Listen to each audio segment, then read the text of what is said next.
Victoria is going to set me up with a game. I don't know what these games are. Yes. I have an idea. There's only so many games it could possibly be.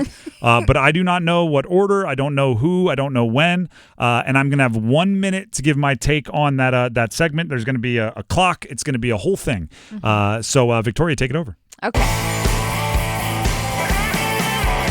Fortunately for you, I don't have any UFC cards this weekend to throw you out those as a curveball. But I could make something up.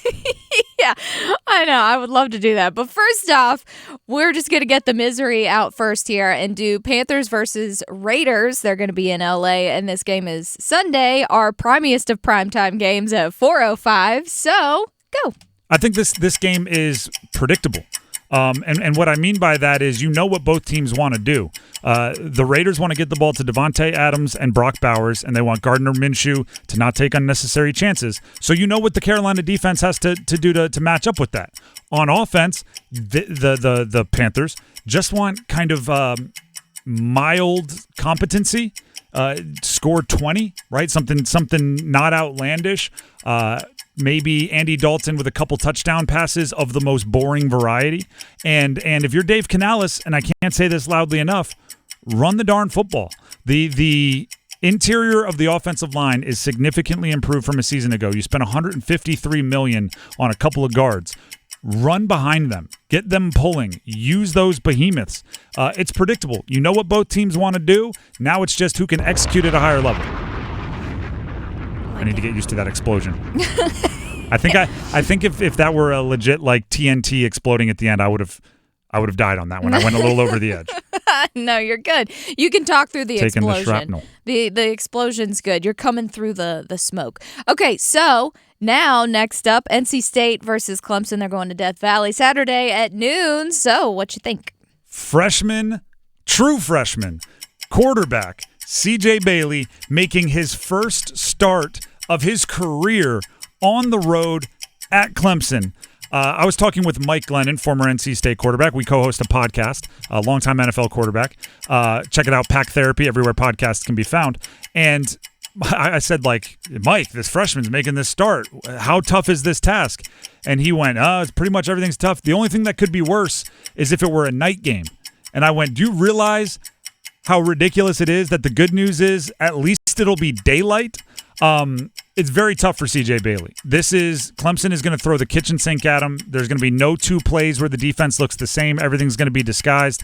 It's all about the young quarterback not trying to do too much, trusting himself to make plays, to get it to his playmakers, but try not to let the moment be too big for him. It is much more easily said than done. There you go. See, it was perfect. You're getting on. I don't breathe during these. Right now what I'm learning is I can hold my breath for a minute. Right, it's a good cardio workout. Okay, so we're sticking with the NFC South division. I'm very curious about this game because no one saw the Saints coming, really. Eagles versus Saints in New Orleans, Sunday at 1 o'clock. What you think? The Saints are the best team in the NFL through two games, right?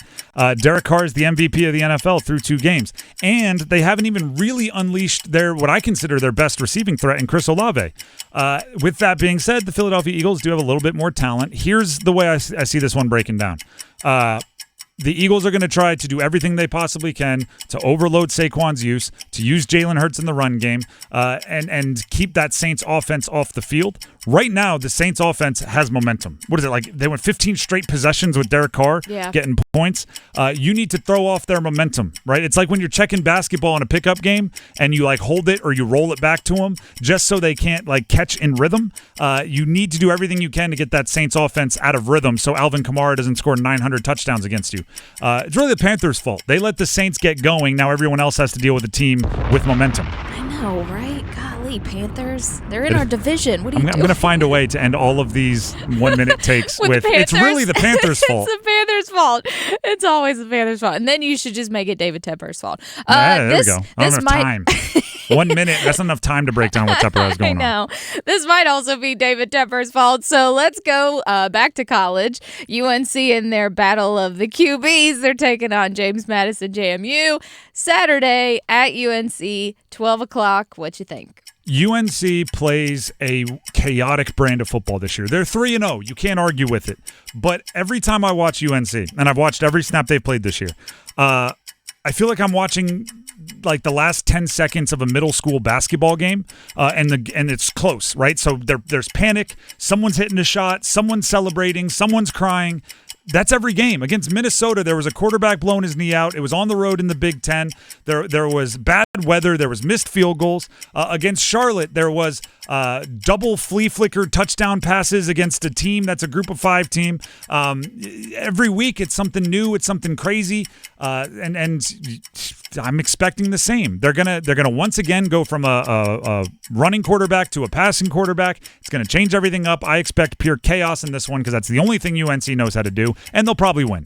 Yeah, exactly. I love the deep breath afterward. You made it. So this next one, 2 teams that have kind of been a little surprising. People thought that they were going to be more competitive, I believe, even though it's still early in the NFL. The Ravens versus the Cowboys are staying in Dallas. This is going to be Sunday at 4:25. What do you think? I think the Ravens are going to be desperate. 0-2 with that unit.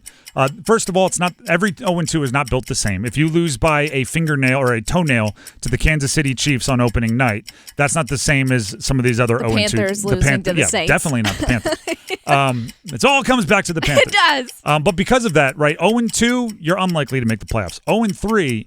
Very unlikely to make the playoffs. So I think they're going to be desperate. Expect everything. Expect Lamar to run, right? Like it's their break glass in case of emergency offense. If he has to tuck and run, take hits, they'll risk it because he can't go to 0-3. Expect trick plays. Expect John Harbaugh to have something special teams creative. He's an old special teams coordinator. For Dallas, expect CeeDee Lamb to get the ball a bunch. I don't believe the injury is anything to be worried about. And obviously the Ravens have given up some stuff to number 1 wide receiver. So watch out for CeeDee. All right, we'll see how that one goes. Well, should be good. And so going back to college, we've got Duke in Tennessee taking on Middle Tennessee. It's Saturday at 4:00. How do you see the Blue Devils going? How do I see it going? I'm not sure.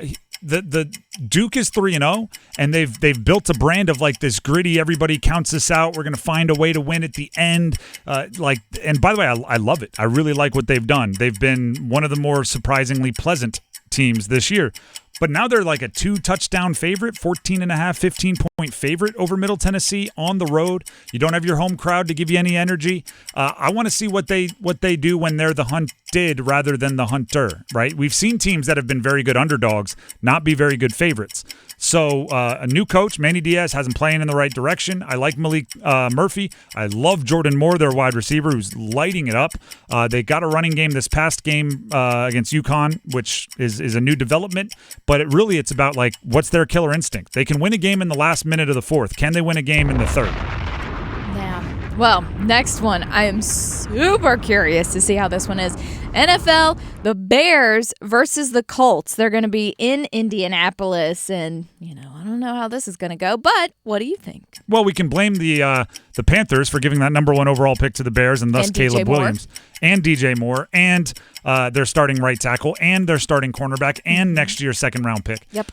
So the Bears have a bright future. Thank you, Panthers. The Colts are, I think, the more interesting team because Anthony Richardson's a 2nd-year quarterback, and he's struggling like many of the rookie quarterbacks out there. Physically unbelievable, but you got to get the ball to your playmakers. He hasn't been getting it to Michael Pittman. The one thing Caleb has is it's his second game. It's Anthony Richardson's 2nd season. Might only be like his 8th game or whatever it is. But I expect more from the Colts. I expect more from Jonathan Taylor. They have not been leaning on him. And I continue to give the Bears a little bit of the, hey, everything's new, you'll get better break. I'm less inclined to give that to the Colts. So they're probably a little bit more desperate team there. With time to spare. Time to breathe. So, next up, everything's more intense when you put that ticking clock in the background. It does. It really adds a little pizzazz to it. So, sticking with the NFL, Washington versus the Bengals. The Bengals were really close to beating the Chiefs, but, the Chiefs were very cheap. However, they are in Cincinnati. This is Monday at 8:15. So, what you think?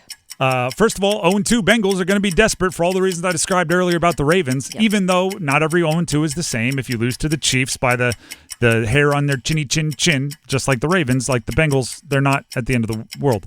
What they need to do is they need to get Jamar Chase going, which has been a problem. Obviously, he wasn't around in the preseason, and as much as people say that doesn't matter, looks like it does because they haven't gotten him going. Andre Yoshivas scored twice last week.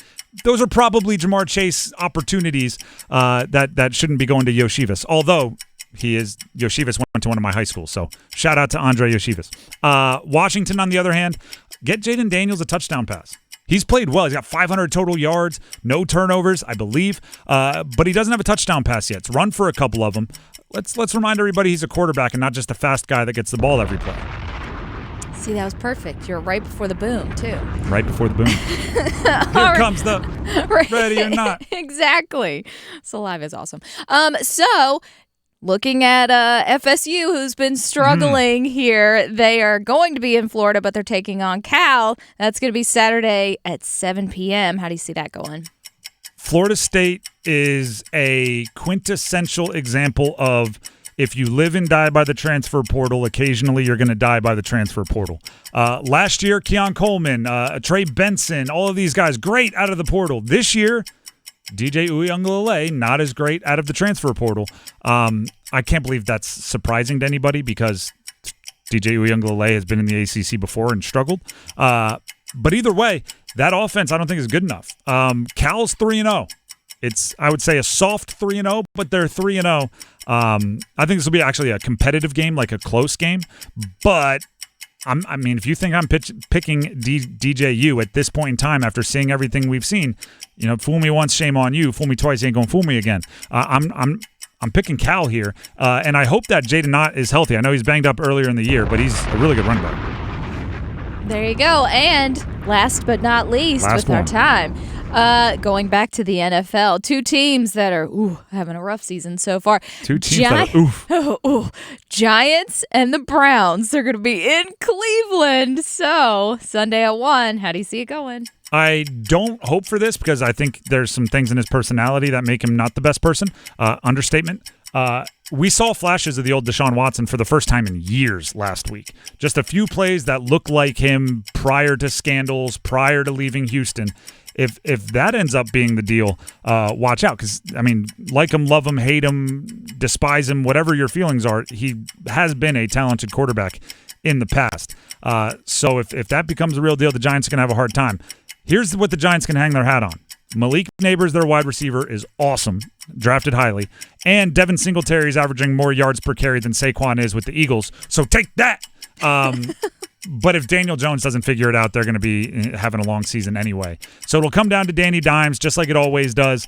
But at least you have some things to be proud about on offense for the Giants heading into a game against the Browns.